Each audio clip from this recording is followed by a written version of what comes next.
네. 저희가 이제 주일 오전 예배는 신약 성경을 한번 이제 한 번 설교를 하면 한 번이 아니죠. 한 어떤 이제 신약 성경의 한 군데를 정해서 설교를 하면 그것이 이제 맞춰지면 구약 성경으로 또 넘어가서 또 한 부분을 정해서 쭉 보고 또 그게 맞춰지면 다시 신약 성경으로 넘어가는 그런 방식으로 지금 진행을 하고 있습니다. 개척 초기부터 그렇게 쭉 진행해 왔는데, 그래서 이제 고린도전서 전후서가 마무리되었기 때문에 이제 신약이 마무리됐기 때문에 이번엔 구약으로 넘어오게 됐습니다. 그래서 이사야서와 욥기서 사이에서 좀 어떤 거를 해야 될까 좀 생각도 하고 고민도 하고 기도도 하던 중에 욥기를 먼저 좀 봤으면 좋겠다라는 생각을 많이 가졌습니다. 이사야서는 그래도 뭐 우리 교회에서뿐만 아니라, 우리 교회에서는 솔직히 이사야서를 다루진 않았지만 이사야서에 대한 설교는 그래도 이제 여러 번 접하실 기회가 있으셨을 텐데, 욥기서는 그렇게 쉽게 접하지 못하는 부분이기도 하고 또 어렵습니다. 욥기서가 굉장히 어렵고 그만큼 또 중요한 의미들이 담겨져 있기 때문에 이제는 우리가 또 욥기서를 한번 봐야 되겠다는 생각이 들어서, 물론 이사야서도 굉장히 좀 중요하지만 뭐 꼭 그게 순서를 미리 정해 놓는다고 되는 건 아니지만, 다음에 이제 욥기가 언제 끝날지 모르겠지만 욥기 끝나고 신약 성경 또 보고 그 다음에 아마 또 이사야서를 보게 되지 않을까, 지금은 그렇게 예상을 하고 있습니다.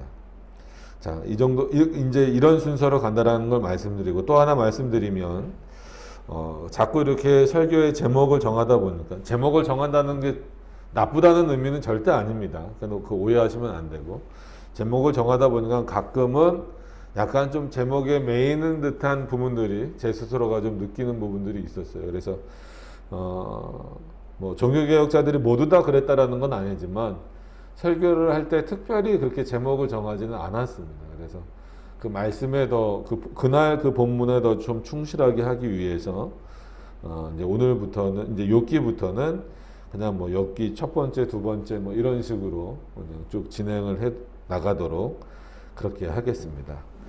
자, 이 정도 이제 조금 이제 설교의 방향성에 대해서 좀 바뀐 것들, 그리고 어떻게 해야 될 것인가에 대해서 다시 한번 말씀을 드렸습니다.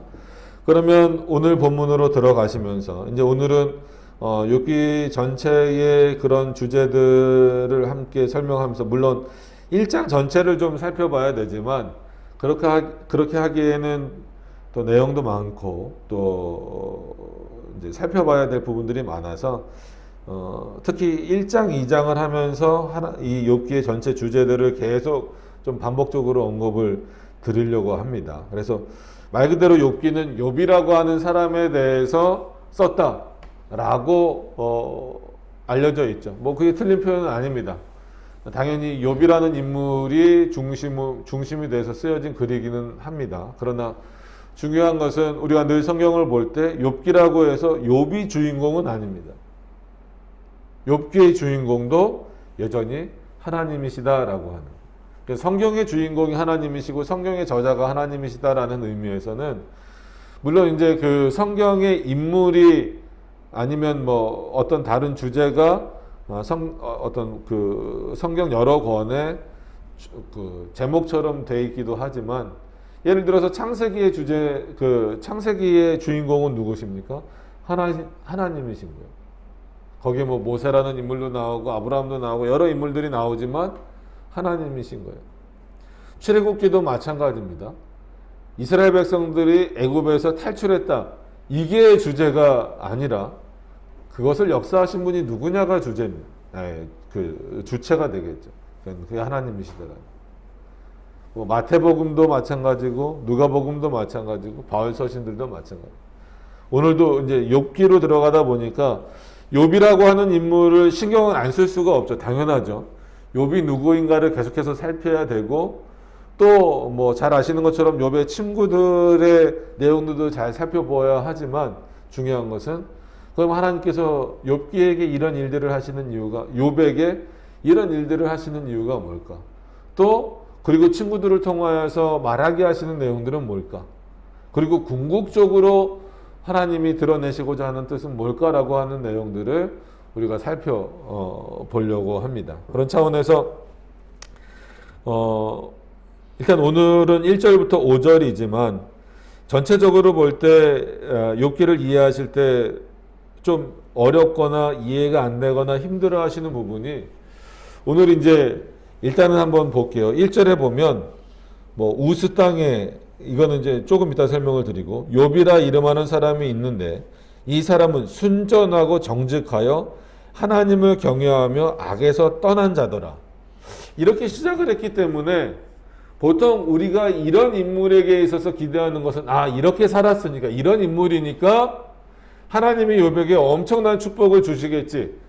그 축복이란 게 물론 영적인 것도 있지만 이 땅에서 정말 화려하고 멋진 삶을 살겠지라고 하는 그런 기대감이 다 있어요.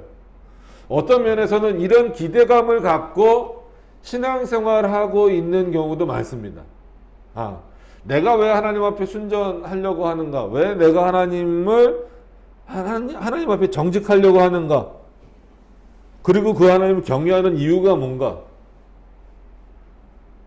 그 목적이 어디 있느냐라고 하는 거예요. 그랬을 때 많은 사람들은 솔직하게 그리고 냉정하게 우리 스스로를 돌이켜 보더라도 하나님을 경외합시다. 하나님을 경외하려고 합니다. 근데 그 목적이 순수한 데만 머무르지 않은 경우가 솔직히 많아요.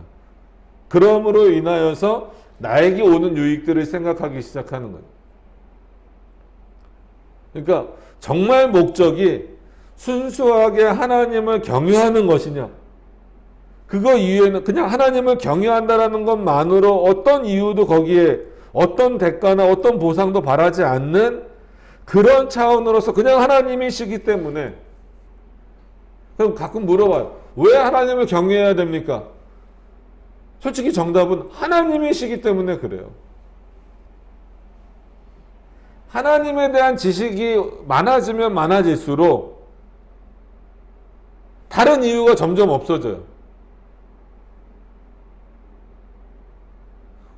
하나님을 왜 경외해야 됩니까? 라고 하면, 하나님은 이런 분이기 때문에, 하나님은 이런 분이기 때문에, 뭘 어떻게 하시기 때문에, 물론 다 맞는 얘기들이겠지만, 더 핵심적이고 중요한 것은 하나님을 경외하는 이유는 그거 하나님이시기 때문에, 다른 이유가 없어요. 감히 그가 하나님이시기 때문에 경외받으셔야 된다라고 하는 것 외에 다른 것을 덧붙일 만한 게 없다라는 겁니다. 이런 것을 강조하는 이유는 욥기서 전체의 주제와도 관련이 되어 있습니다. 그 하나님께서 역사하시는 데 있어서는 인간이 반론을 제기할 이유가 없다라는 겁니다. 그래서 욥기에 뭐 여러 가지 주제들이 있지만 그 주제들 중에 세부적으로 먼저 말씀드리고 싶은 것은 특히나 1장, 2장을 보시면서 많은 분들이 조금 그 내용이 어렵다기보다는 받아들이기 힘든 부분이 있어요. 이렇게 하나님이 1절에 벌써 우스 땅 뭐 하면은 어떻게 보면 이스라엘 지역은 아니거든요. 이스라엘 사람들이 사는 지역은 아니고, 오늘 이제 여기 3절에 나왔던 것처럼 동방 지역이다라고 하면 이 당시로 보면은 욥은 이스라엘 백성은 아니란 말이에요. 그러면 우리가 잘 아는 것처럼 이방인입니다. 신약 시대처럼 이렇게 우리가 오늘 사도행전도 읽었잖아요. 그래서 이방 민족에게 보편적으로 말씀이 전해지던 그런 시대도 아니었단 말이에요.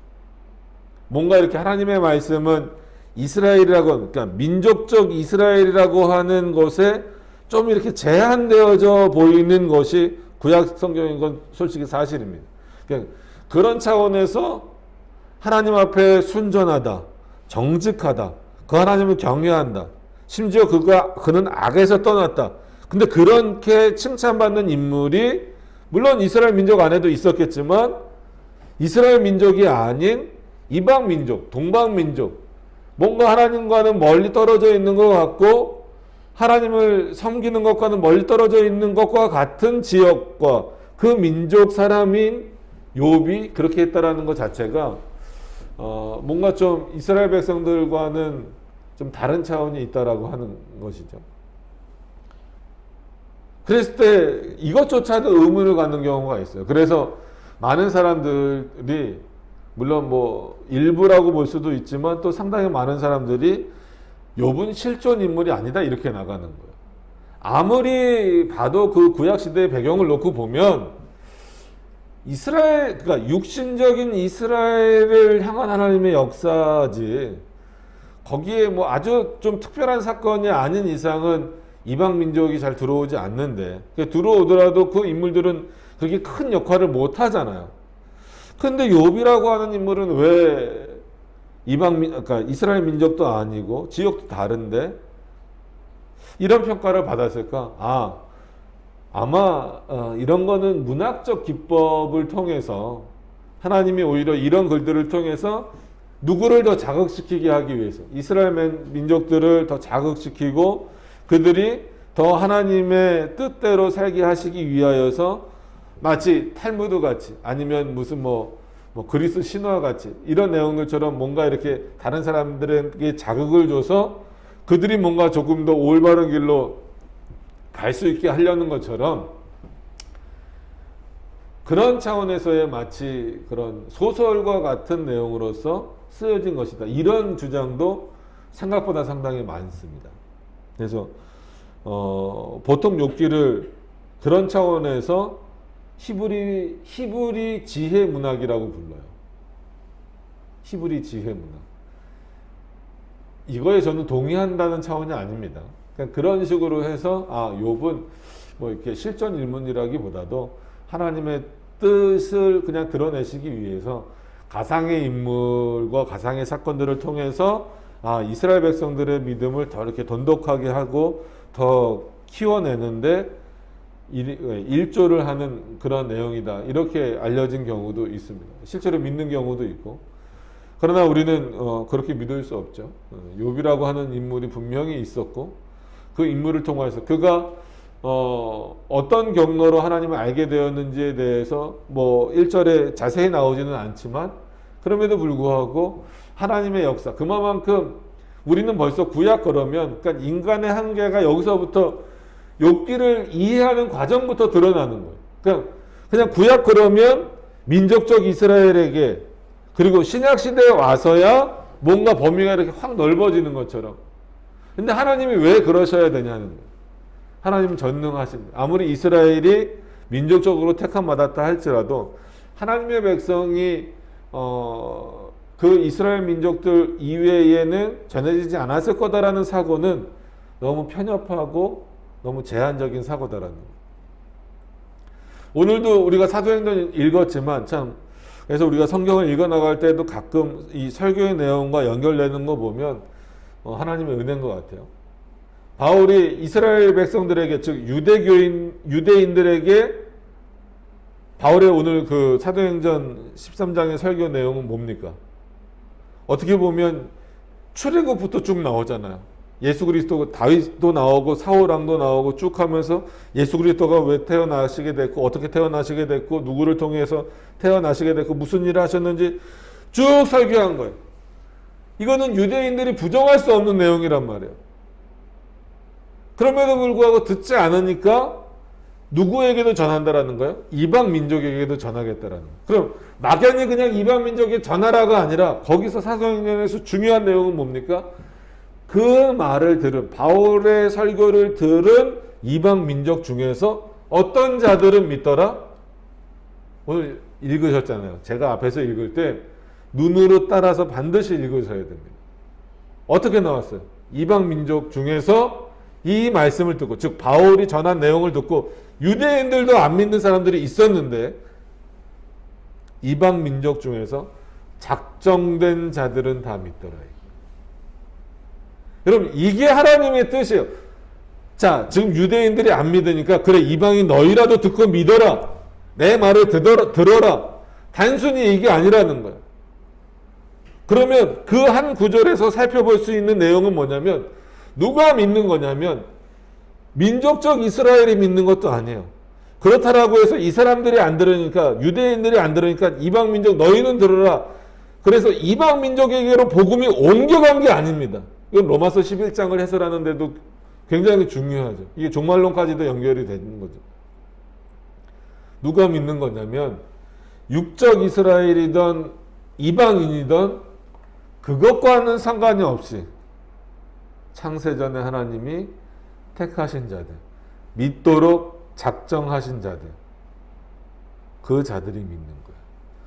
여러분, 그런 차원에서 예정론 없이 설교할 수 없습니다.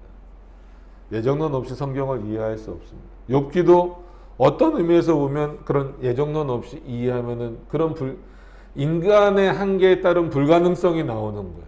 어떻게 지금 이스라엘 백성들도 그렇게 하나님의 말씀을 직접 듣고 있는 이스라엘 백성들도 하나님을 제대로 섬기지 못하고 한마디로 정신 차리지 못하고 신앙생활하고 있는데 그 말씀을 제대로 정확하게 계시로서 들을 수도 없었던 욥이라고 하는 인물이 그렇게 훌륭한 인물이 될 수 있느냐라는 의문을 제기하지 말고 하나님이시라면 어느 시대와 어느 환경과 어느 상황을 뛰어넘으셔서 자신을 알리실 수 있고 믿게 하실 수 있고 그에게 자신의 지식을 풍성케 하실 수 있다라고 하는 사실을 분명히 인식하셔야 돼요. 그럼 오늘 우리가 사도행전 읽었던 것처럼 구약시대에도 마찬가지로 그러면 참된 하나님의 백성은 누구예요? 육적 이스라엘이 아니라 창세전에 하나님이 믿기로 작정하신 자들이라, 즉 택자들이다라는 얘기예요.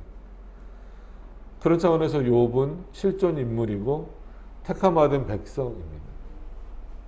근데 그렇게 택함받은 욥이라고 할지라도, 그리고 오늘 이렇게 욥에 대해서 1절만 보더라도 솔직히 이런 평가를 쉽게 받을 수 있어요. 하나님으로부터 순전하다, 정직하다, 하나님을 경외한다, 그는 악에서 떠났다. 근데 그 욥이 우리가 보기에는 하나님의 뜻은 알지 못하지만 우리가 보기에는 까닭 없이 고난에 처한다라는, 다 잃어버리잖아요. 그래서 까닭 없는 고난, 우리는 그런 고난은 없다라고 자꾸 말해요.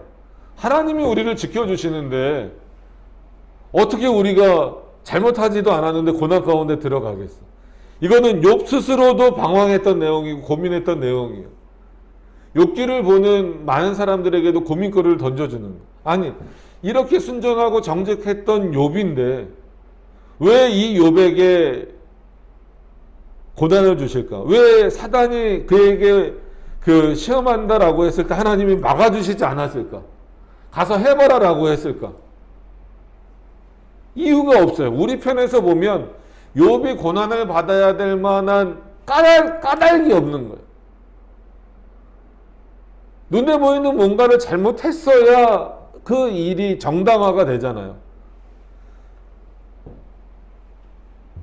그래서 까닭 없이 당하는 고난.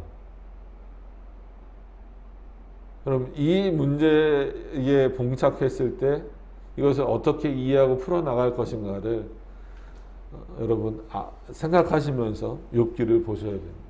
참 쉽지 않은 부분입니다. 그런 차원에서 다른 성경과는 조금 다른 접근 방식을 가지고 있기 때문에.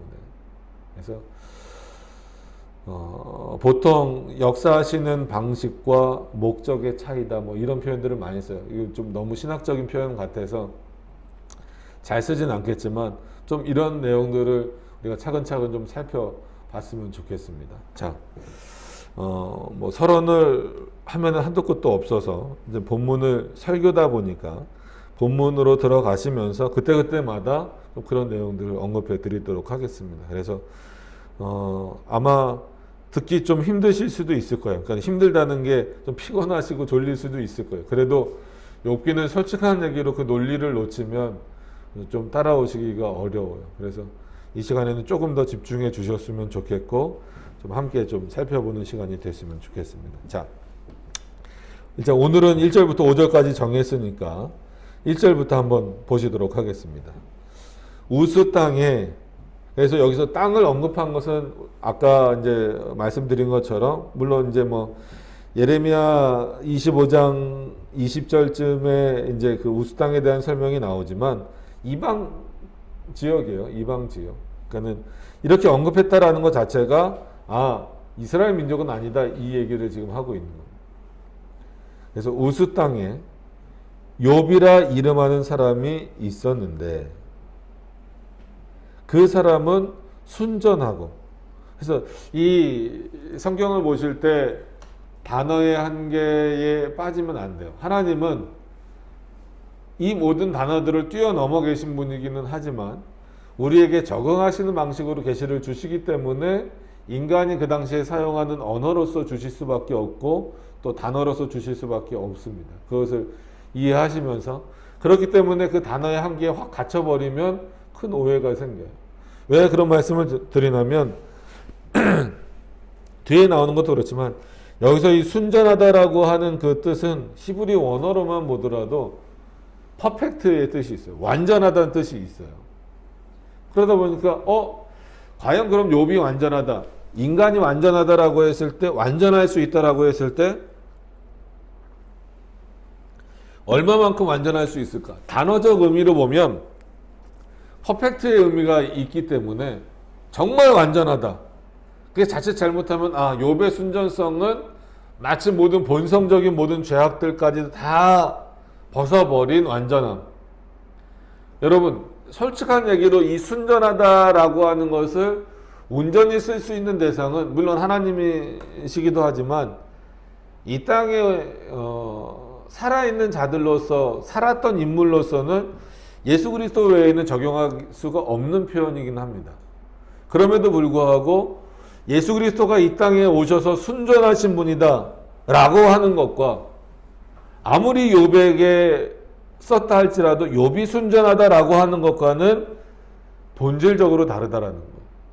예수 그리스도는 하나님이시면서 동시에 죄가 없으신 인간이시다라는 거예요. 완전하신 인간이시지만 죄가 없으세요. 그렇기 때문에 그는 정말 말 그대로 완전하시고 순전하시다라는 거예요. 그러나 욥은 왜 이런 말씀을 드리냐면 욥이 어느 정도 완전했을까, 얼마나 순전했기에 이런 내용을 썼을까라고 하는 그런 부분들입니다. 세상에서 보기에 도덕적인 부분, 어떤 이런 부분에서 볼 때는 욥의 이 수준을 따라갈 사람은 아마 거의 없었을 겁니다. 그 정도로 실제로 욥은 순전한 인물이었어요. 거의 완전성에 가까운 인물이었다고 봐도 무방합니다. 신앙적인 부분에 있어서도. 그러나 그런 욥임에도 불구하고 그는 어떻다? 본성적으로 악하다라는, 그 악한 본성은 여전히 남아있다라는 거예요. 이거를 놓치면 안 됩니다. 우리가 지금 성화의 과정을 열심히 살아가고 있음에도 불구하고 여전히 죄를 지을 수밖에 없는 것은 그런 죄에 대한 책임만 남아있는 것이 아니고 그 본성적인 악함이, 물론 원죄가 용서되었다 할지라도 그 본성적인 악함이 남아있기 때문에 그렇습니다. 그렇게 본성적인 악함이 남아있었던 욥이었기 때문에 3장 1절에 가서 보세요. 욥이 뭐라고 말하나? 그 후에 욥이 입을 열어 자기의 생일을 저주하니라. 욥이 말을 내어 가로되 나의 난 날이 멸망하였었다라면, 남하를 베었다 하던 그 밤도 그러하였었다면, 그 날이 캄캄하였었다면, 이런 표현이에요. 그러니까 당연히 어떤 인물이 욥과 같이 그런 일을 겪었는데 이렇게 원망하지 않을 수 있겠어요. 그러니까 그렇게 순전했던 욥도 결국은 하나님 앞에 원망을 쏟아낼 수밖에 없다라는, 일부러 이 순전함에 흠집을 내려고 말씀드리는 것이 아니고 이 순전하다라고 하는 것 때문에 욥을 모든 죄로부터 벗어난 자처럼 이해하셔서는 안 되기 때문에 말씀을 드리는 거예요. 그 순전함은 역시나 인간의 한계 안에서의 순전함이다라고 하는 것을 인식하셔야 됩니다. 그리고 정직하다, 그는 하나님 앞에서 늘 정직한 자입니다. 우리도 이 정직을 추구하면서 살아가야 돼요. 하나님이 누구신가를 알지 못하면 우리는 정직하지 못합니다. 예배를 드리는 데 있어서도, 또 어떤 예물을 드리는 데 있어서도, 또 우리의 모든 일상생활 가운데 있어서도 하나님 앞에 정직할 수가 없어요. 하나님 앞에 온전히 정직해야 사람 앞에서도 정직할 수 있는 겁니다. 정직하여 그리고 하나님을 경외하며. 참 중요한 부분이죠. 이스라엘 백성들이 늘 놓치는 부분이잖아요. 왜 놓칠까요? 결국은 자기 자신을 더 사랑하고 자기의 환경들을 더 좋아하고 그것이 뭔가 이렇게 풍성해지길 바라다 보니까 여호와를 경외하는 부분들은 점점 자꾸 퇴색되어져 가는 거예요. 여호와를 경외하는 것보다 뭐를 더 좋아하는 거예요? 내가 즐겁고 기쁜 거를 좋아하는 거예요. 그래서 뭐 어저께 성탄이 지나가긴 했지만 좀 그 근원부터 끊어내려고 하는 이유가 뭐냐면 인간의 즐거움을 자꾸 찾으려고 하기 때문에 그렇습니다. 그게 자의적으로 만든 거잖아요. 거기서 착각하시면 안 돼요. 아, 내가 즐거웠으니까, 내가 기뻤으니까 여호와를 경외했다라고 착각하시면 안 돼요. 내 즐거움이나 내 만족이나 내 경험이나 이거는 아무 소용이 없어요. 오히려 이런 것들은 하나님을 경외하는데 방해가 되면 방해가 됐지 도움이 되지 않는 경우가 훨씬 많습니다. 하나님을 경외하려면 하나님이 누구신지 알아야 되고 그가 명령하신 대로 해야 돼요. 뭐 어쩔 수 없어서 이런 예를 들지만 여러 번 드는 거예요. 하나님을 경외한다라고 했을 때. 그럼 누구를 존경하고 누구를 경외한다. 우리가 사람에게도 쓰기도 하잖아요. 그러면 내가 좋아하는 걸 주는 게 아니에요. 그가 뭘 좋아할까를 생각하는 거예요. 내가 부모님을 공경한다. 부모님을 경외한다. 부모님을 존경한다. 그럼 그에게 뭘 해드려야 될까요? 그가 좋아하는 걸 해드리는 거예요.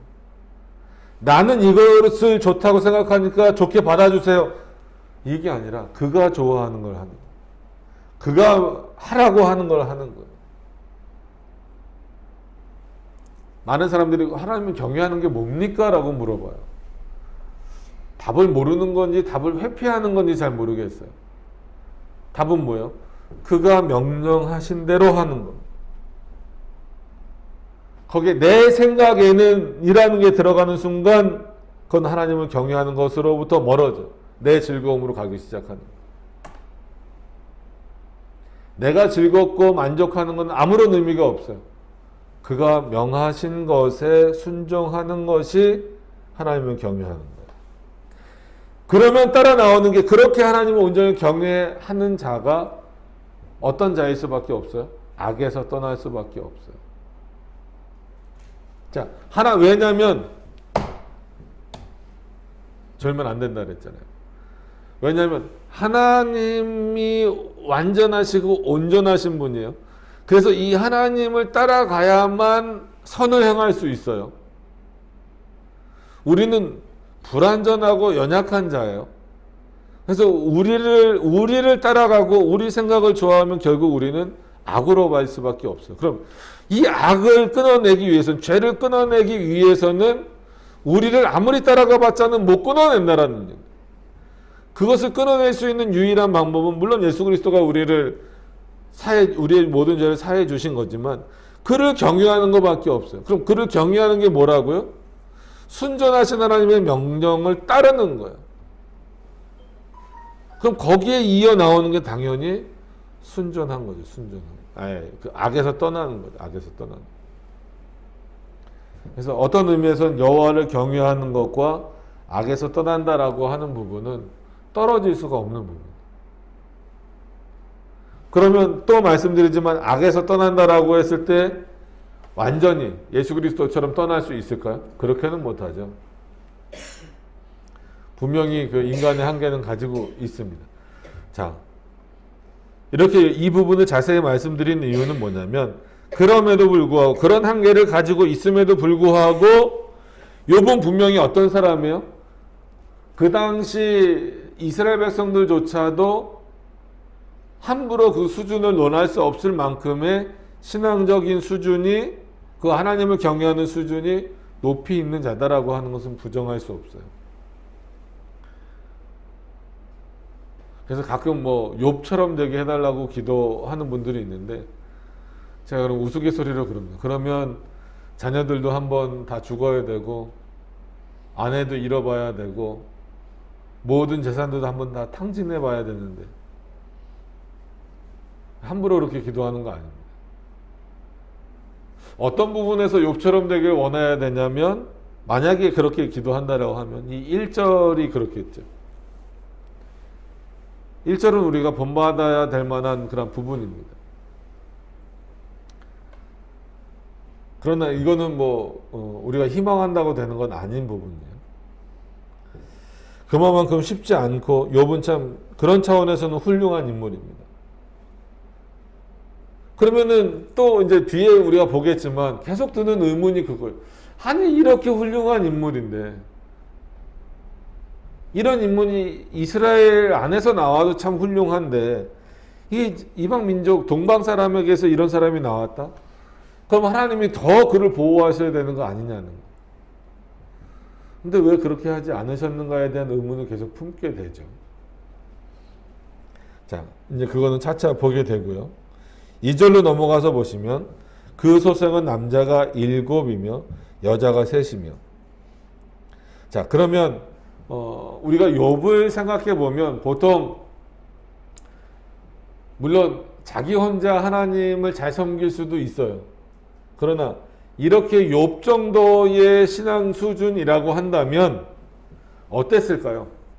자기 혼자만 그렇게 살았을까요? 아니죠. 자기 아내에게도 자기 자녀들에게도 심지어 종들에게까지도 뭘 강요가 아니라 뭘 요구했을 수밖에 없어요. 이런 신앙적 수준을 요구했을 수밖에 없어요. 그리고 그런 신앙적 교육들을 끊임없이 했었겠죠. 그것은 아마 부정할 수가 없을 겁니다. 자기 혼자만 나는 뭐 내 아들과 딸이 아들이 7이고 딸이 3이라 그랬으니까 난 뭐 이 10명의 자녀들은 어떻게 되는지 상관없어. 그냥 난 나 혼자만 잘 섬길래. 내 아내가 있지만 뭐 어떻게 하든지 상관없어. 난 그냥 나 혼자만 잘 섬길래. 이런 경우는 아마 없을 거다라는 얘기입니다. 그럼 이 자녀들도 욥에 따라서 그런 신앙교육을 많이 배웠었던 인물일 겁니다. 그리고 그의 일단 요 정도 하시고 4절로 넘어가서 다시 그 자녀들 얘기는 말씀드릴게요. 3절로 넘어가서 그 소유물은 양이 7천이요 약대가 3천이요 소가 500결이요 암나귀가 500이며 종도 많이 있었으니 이 사람은 동방 사람 중에 가장 큰 자라. 그러니까 그 신앙의 문제를 떠나서 동방 사람들은 욥의 신앙을 볼 수는 없잖아요. 그럼 뭐를 보겠어요? 그의 삶의 규모를 보겠죠. 그럼 지금으로 말해도 이 정도 갖고 있으면 정말 부자예요. 그죠? 양이 7천 마리래요. 약대가 3천이래요. 소가 500결이래요. 암나귀가 500이래요. 그러니까 종이 얼마나 많아야 되겠어요. 땅도 얼마나 넓어야 되겠어요. 그러니까 사람들이 보기에도 욥은 부러움의 대상일 수밖에 없었던 인물입니다. 여러분 어쩔 수 없이 인간의 본성적인 내용으로 생각해 보면 가끔은 하나님이 우리를 통하여 많은 부분들을 절제시키는 이유가 뭐냐면 그런 내용들로 인하여서 하나님을 떠나게 되는 가능성이 훨씬 많기 때문에 그래요. 방탕의 생활로 갈 수 있기 때문에 그렇습니다. 그래서 실제로 이런 지혜는 더 이상 받을 자가 없다라고 말씀하신 그 솔로몬을 보더라도 그가 왕이라는 그 직분과 또 그 어마어마한 그 재물을 가지고 나중에는 어떻게 됩니까? 방탕한 삶을 살잖아요. 그렇다라고 또 솔로몬을 유기자라고 보는 사람들도 있는데 그러면 안 됩니다. 그냥 그런 내용들을 통해서 보면 그리고 우리가 신약성경에 나와 있는 말씀이니까 너희 재물이 있는 곳에 뭐가 있다? 마음이 있다라는 거. 그러니까 얼마든지 욥은 자기 마음대로 진짜 말 그대로 세상 것들을 누리면서 살 수 있었던 인물이에요. 그 정도로 큰 인물이니까. 자, 그러니까 4절에 넘어가서 보세요.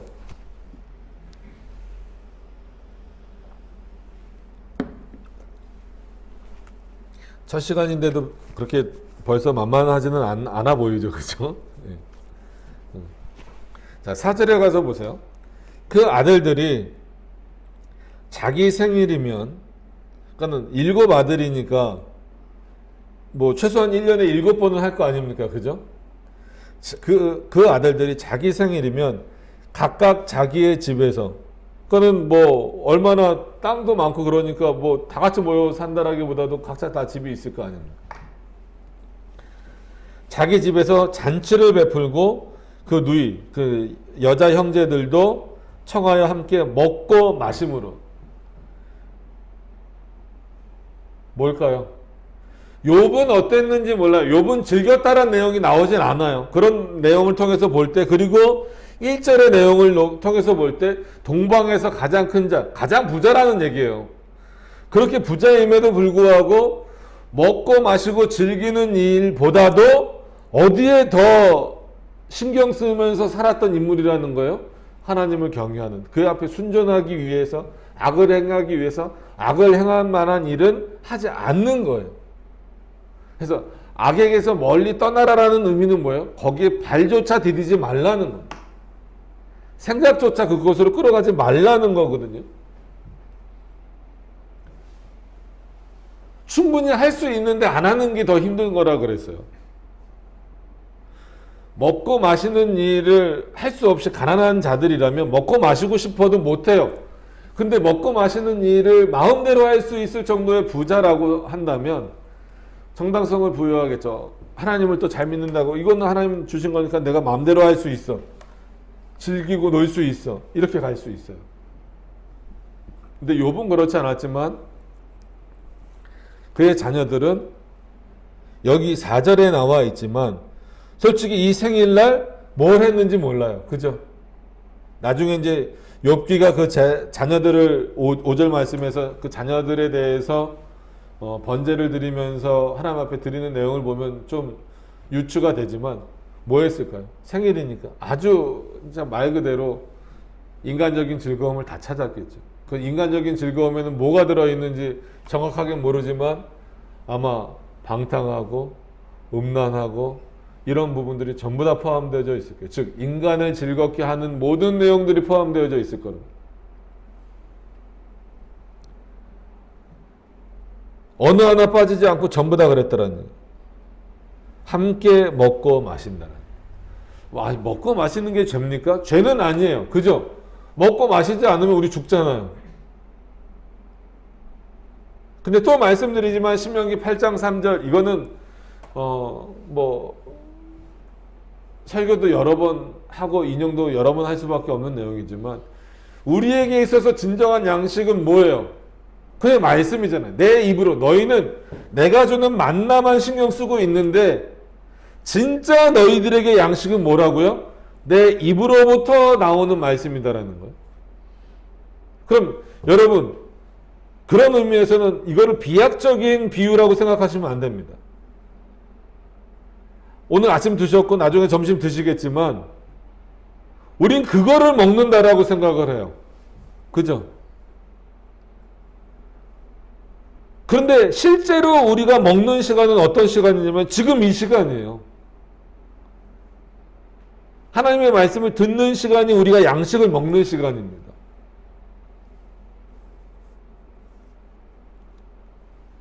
아시겠어요?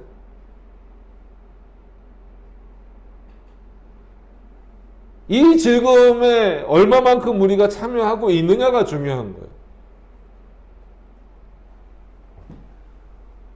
마신다라는 것에 있어서도 영원한 목마르지 않는 생명의 물은 누구라 그랬어요? 예수님 자신이라 그랬어요. 내가 주는 물이다. 그리고 내가 그 영생의 참물이다. 우리 갈증날 때 물 먹어야 되잖아요. 그런 차원에서 예수 그리스도를 마시든 먹듯이 해야 된다는 거죠. 그럼 예수님을 마시고 먹는다라는 게 뭘까요? 결국 그의 말씀에 순종하는 것이고 그의 입으로부터 나오는 말씀을 영원한 샘물로 삼는 거예요. 그게 나의 즐거움이어야 되고 우리의 즐거움이어야 되고 그리스도인들의 즐거움이어야 돼요. 쉽지 않죠. 그래서 비유예요. 설교는 어때야 된다라는 그 비유가 있어야 되냐면 마치 진수성찬을 차려서 내놓듯이 정말 양질의 음식을 만들어서 내놔야 먹는 사람들이 그것을 먹고 좋은 양분을 얻을 거 아닙니까? 그죠? 말 그대로 요즘처럼 정크푸드라고 해서 그냥 막 그런 거 뭐 주고 그러면 성의도 없고 영양가도 없잖아요. 그런 것처럼 음식은 가려 먹을 줄 알잖아요. 그죠? 이게 몸에 좋대. 뭐에는 몸에 좋대. 뭐 요즘엔 뭐 고혈압 있는 사람들, 당뇨 있는 사람들 많으니까 고혈압은 뭐가 좋대. 당뇨엔 뭐가 좋대. 이런 건 따지면서 우리 영혼에는 뭐가 좋다라는 것에 대해서는 관심이 없어요.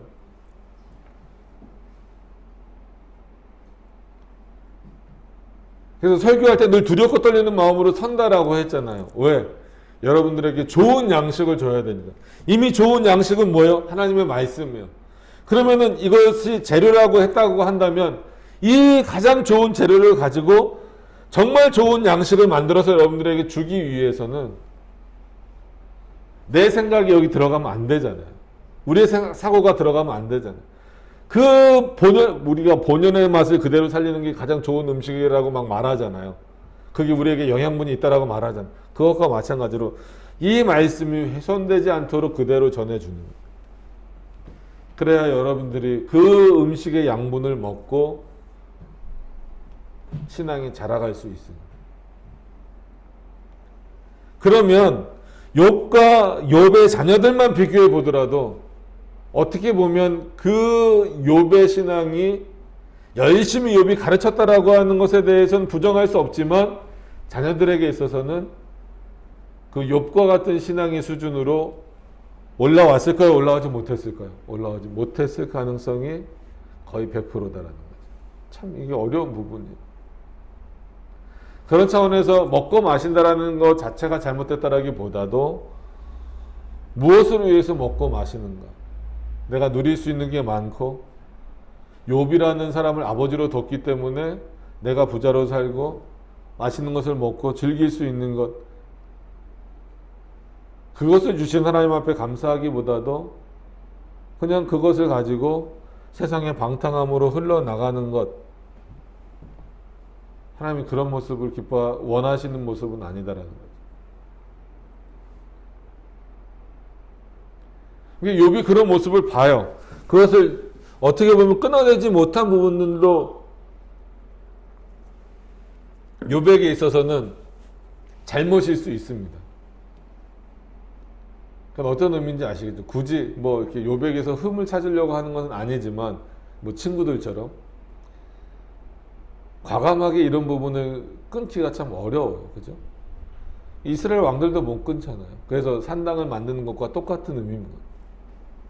자, 5절로 넘어가서 보시면 왜 제가 이런 말씀을 4절에서 좀 장황하게 말씀을 드렸냐면 5절에 보세요. 그 잔칫날이 지나면, 자 그러면 여기에는 생일이라고 해서만 나왔지, 그러면 이걸 단순하게 그렇게 보시면 안 되는 거예요. 즉 각자 생일날 그 아들들이 7명이니까 생일날 그러면 1년에 7번만 이렇게 방탕이라는 표현은 나오진 않았지만 먹고 마시고 즐기는 일을 했겠지. 여러분 솔직히 그랬을까요? 그러지 않았겠죠. 생일날은 특별히 더 심하게 한마디로 그렇게 했을 거고, 생일날 그 정도로 했을 정도면 여러 날 자주 이런 일들이 있었을 거라는 것을 확인할 수 있죠. 자, 그 정도 하시고 5절로 가시죠. 보시면 그 잔칫날이 지나면 욥이 어떻게 해요? 그냥 볼 수 없는 거예요. 왜? 겁이 나니까. 쟤네들이 저렇게 하는 게 저게 옳은 일일까? 그대로 내버려 두면 안 될 텐데. 솔직한 얘기로 자녀들이 하나님을 온전히 섬기는 자라면 이렇게 먹고 마시는 일에 막 푹 빠져 있지도 않았겠지만 스스로가 하나님 앞에 나갔을 거예요. 그죠? 제가 본의 아니게 또 생일날 이렇게 하다 보니까 정말 제 즐거움을 위해서 이런 일들이 있었습니다. 하나님 용서해 주세요 라고 본인들이 나갔을 거예요. 근데 본인들이 나갑니까 못 나갑니까? 못 나갔으니까 누가 대신 그 일을 하는 거예요? 욥이 하는 거예요. 욥이 그들을 불러다가 성결케 하되, 욥이 성결케 할 수는 없죠. 하나님이 명하신 방식으로 성결케 하는 일들을 하는 거예요. 성결케 하되에서도 이미 그 자녀들이 어땠다라고 하는 것은 알 수 있습니다. 세상에 푹 빠져 있는 거예요. 그들을 불러다가 성결케 하되 아침에 일어나서 그들의 명수대로 번제를 드렸다. 그럼 최소한 10명이에요. 그죠? 뭐 아들만 한다고 하더라도 7명, 7번. 이는 욥이 말하기를, 욥의 입장입니다. 분명히 어쩔 수 없이 이거는 100% 죄를 진 거지만 욥의 입장에서 욥이 말하기를, 혹시 내 아들들이 죄를 범하여, 그럼 이 죄는 뭘까요? 그럼 또 반대로 한번 생각을 해봅시다. 그래도 욥의 아들인데 하나님을 전혀 모르는 사람들처럼 하지는 않았을 거다라는 거예요. 문제는 그러면 지금 이런 분위기에서는 그 정도는 봐줘야지. 그 정도는 할 수 있잖아. 하나님을 모르는 것도 아니고 하나님을 안 믿는 것도 아니고 또 그 훌륭한 욥이라는 아버지 밑에서 자랐는데 생일날 정도는 그 정도 할 수 있지. 여러분 이런 논리 많아요 안 많아요? 생각보다 많잖아요. 그죠? 마치 그리스도인들도 저는 그런 생각을 많이 가져요. 그리고 많이 보기도 하고 우리가 너무 이렇게 막 하나님의 말씀대로 살자 뭐 이렇게 하다 보니까 그게 좀 너무 이렇게 막 그런 것 같아. 마치 그냥 하루 정도는 좀 내 맘대로 그냥 막, 근데 그 내 맘대로가 어디까지 갈지 몰라요. 솔직한 얘기로. 상당히 위험한 생각입니다. 내 맘대로 여러분 뭐 하고 싶으세요? 하나님의 뜻을 열심히 순종하는 게 그렇게 피곤해요? 그게 그렇게 힘들어요? 그게 그렇게 내 삶을 막 옥죄는 것 같아요? 그렇게 생각하는 것 자체가 잘못이라는 생각은 안 해보셨나요? 네, 오늘 하루만큼은 좀 성경 좀 안 보면 안 돼요? 오늘 하루만큼은 좀 기도 좀 안 하면 안 돼요? 이게 어디서부터 나오는 생각인지를 모르는 거예요. 그러니까 그렇게 위험한 발언을 하는 거, 위험한 생각을 하는 거죠.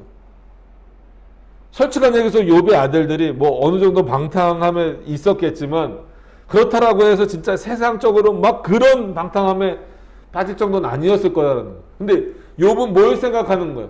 이미 너희가 먹고 마시는 일 때문에 그것 자체가 뭐를 막지 못한다라는 거예요? 하나님을 떠나는 것. 결국은 악을 행하는 일을 막지 못한다는 거예요. 욥은 그걸 보고 있는 거예요. 그런 차원에서 욥은 정말 훌륭한 인물이에요. 대단한 깊이가 있는 신앙입니다. 그래서 내 아들들이 죄를 범하여 마음으로 하나님을 배반하였을까? 그죠? 마음으로 하나님을 배반한다라고 하는 것은 결국은 우리 생각이, 우리 마음이, 김문재는 뭘 하고 있는 거야? 모자 안 벗어? 옷을 입든가? 놀러 왔어? 마음으로 하나님을 배반하였을까? 이거는 마음으로만, 눈에 보이지 않는 죄만을 말하는 게 아니죠. 마음으로 하나님을 떠나버리게 되면 결과적으로 행동으로 그 죄의 모습은 분명히 드러날 수밖에 없습니다. 그리고 하나님, 인간의 눈은 뭐 눈 가리고 아웅 뭐 이런 표현도 있지만 인간은 속일 수 있어요. 그죠? 오늘 이제 욥기니까 욥의 자녀들이 우리 아버지가 그래도 하나님을 이렇게 잘 섬기는 자인데 우리가 진짜 요 정도 선은 넘지 말자. 뭐 그런 게 있을 거 아닙니까? 그렇게 생각할 수도 있잖아요. 근데 마음으로는 이미 어때요? 그거보다 더 하고 싶은 거죠. 더 마음대로 하고 싶은 거죠. 근데 요 정도밖에 못 하는 거예요. 여러분, 여기에 인간 사고에 있어요. 이런 사고들이. 그렇기 때문에 서로는 잘 못 봐요. 뭐 제가 무슨 뭐 투시의 능력이 있는 것도 아니고 여러분들의 마음은 그런 거 다 못 봐요. 그러니까 내가 그리스도이니까 뭐 저희 애들 그럴 수도 있을 거야. 그래도 내가 아버지가 목사인데 요 정도는 넘어가지 말자. 근데 마음은 이미 어떤 거예요? 넘어가 버렸어요. 내가 성도인데, 저도 마찬가지입니다. 저를 포함, 내가 목사인데 이 정도는 하면 안 되지. 근데 마음으로서는 이미 그거 다 해버린 거예요. 이런 사고 굉장히 많습니다. 욥은 뭐까지 신경 썼냐면 그게 문제란. 여러분 진짜 예를 들어서 술을 마셨어요. 그 마신 행위보다도 욥은 근본적으로 그 술을 먹고자 하는 마음이 들었다라는 것. 그러면 똑같이 술을 먹고 싶은 마음이 있어요. 두 명인데 예를 들어 드린 겁니다. 한 사람은 마셨어요. 한 사람은 참았어요. 그러면 우리가 보기에는 술 마신 사람만 하나님의 뜻을 범했다라고 생각하잖아요. 욥은 아니라는 거예요. 욥의 기준에서 볼 때는 술을 마신 자나 마시지 않은 자나 마시고자 하는 마음이 있다라고 한다면 그건 다 죄다라는 거예요. 이미 그것은 죄를 진 거다라는 거예요.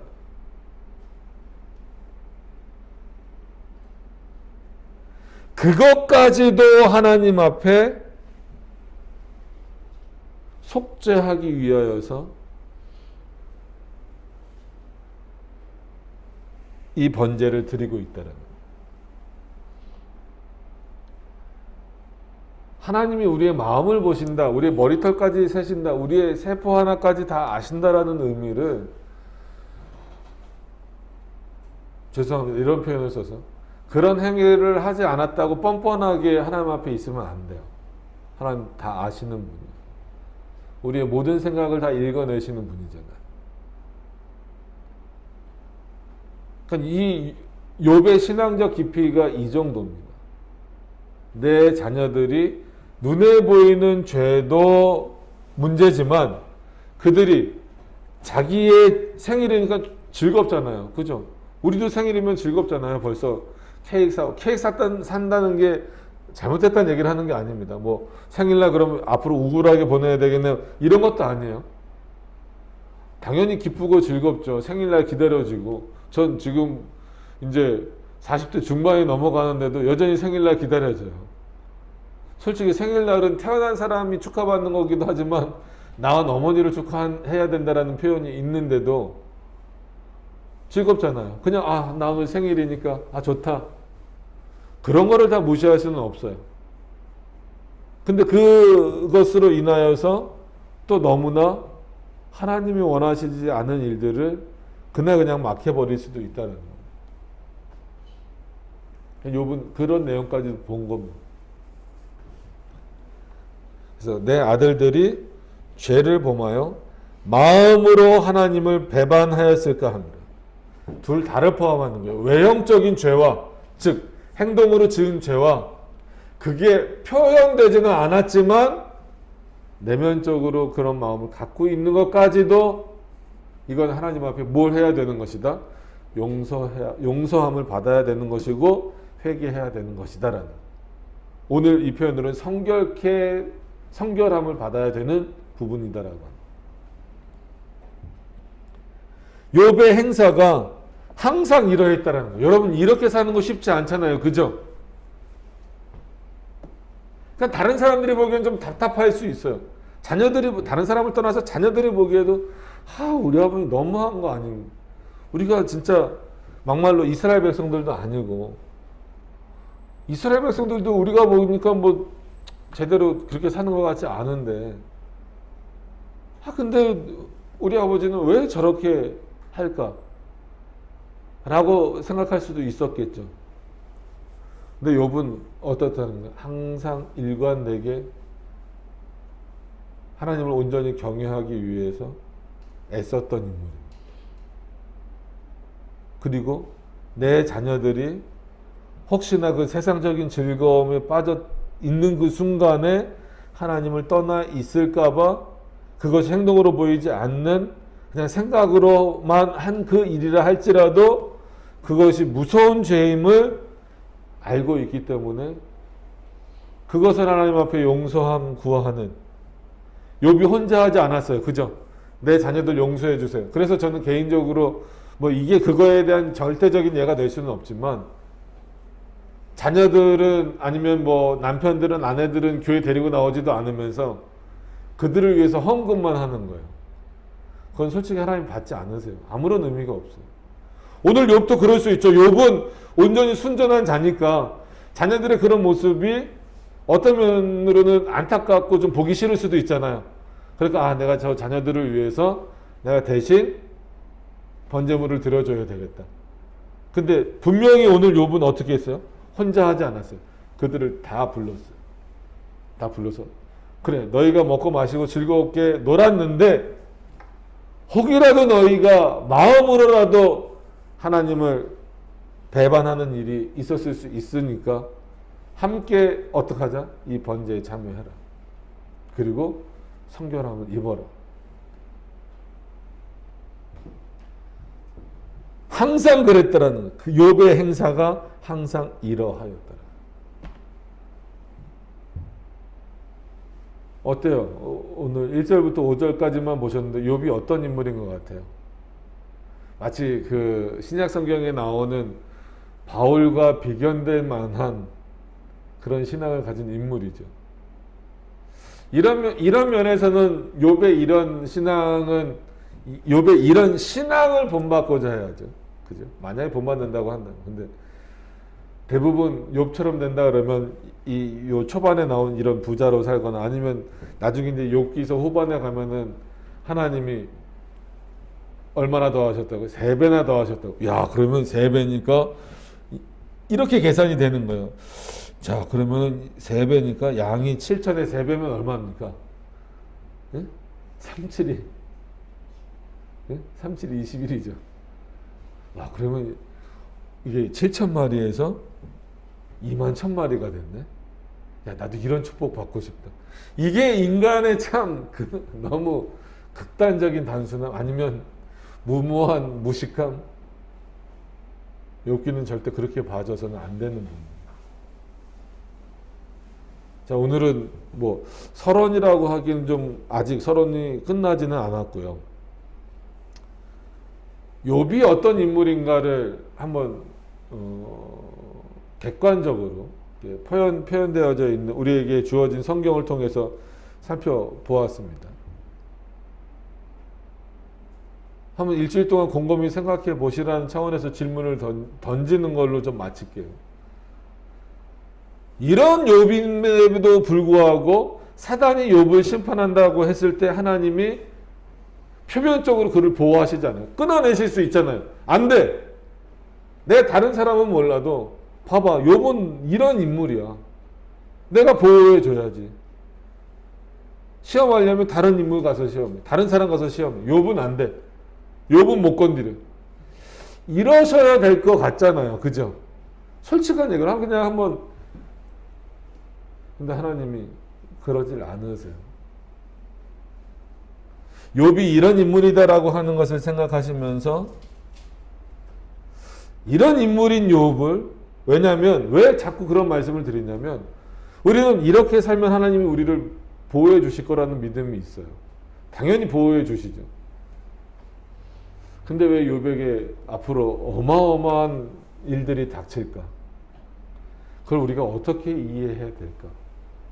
스스로에게 한번 계속 질문을 던져보시고 성경도 한번 읽어보셔요. 그리고 우리 다음 시간에 천천히 그 내용들을 또 한번 살펴보도록 그렇게 하겠습니다. 뭐 오늘은 결론적으로 결론이라고 하기는 좀 그렇지만 욥은 일관되게 1절과 같은 순전하고 정직하고 하나님을 경외하고 악에서 떠나 있는 모습을 그의 일생에 있어서 일관되게 항상 그렇게 했다라는 거예요. 이런 욥을 통하여 하나님이 어떤 역사를 하실까? 그러니까 우리가 오늘은 일단은 욥이 어떻게 되고 이런 걸 떠나서 우리도 이런 욥과 같은 신앙의 모습을 항상 일관되게 하나님 앞에 이런 신앙의 모습을 순종의 모습을 보이며 나가는 것이 얼마나 중요하고 얼마나 우리들의 신앙에 있어서 기초적인 겁니다. 참 어려운 표현이지만 뭐가 어렵냐면 이게 기초라는 게 어려운 거죠. 그죠? 최고 수준이 아니라 이렇게 당연히 모두가 살아야 된다는 그리스도인이라고 한다면 이런 부분들이 참 어렵지만 그럼에도 불구하고 이렇게 살려고 애쓰시는 저와 여러분들이 됐으면 좋겠습니다. 그래야 그 다음에 일어나는 일들을 조금이나마 이해하면서 우리가 지나갈 수 있습니다. 그래서 뭐 다른 성경도 마찬가지지만 특히나 이 욥기를 보실 때는 상당히 신중하게 잘 많은 생각과 사고를 하시면서 함께 나누셨으면 좋겠습니다. 기도하도록 하겠습니다.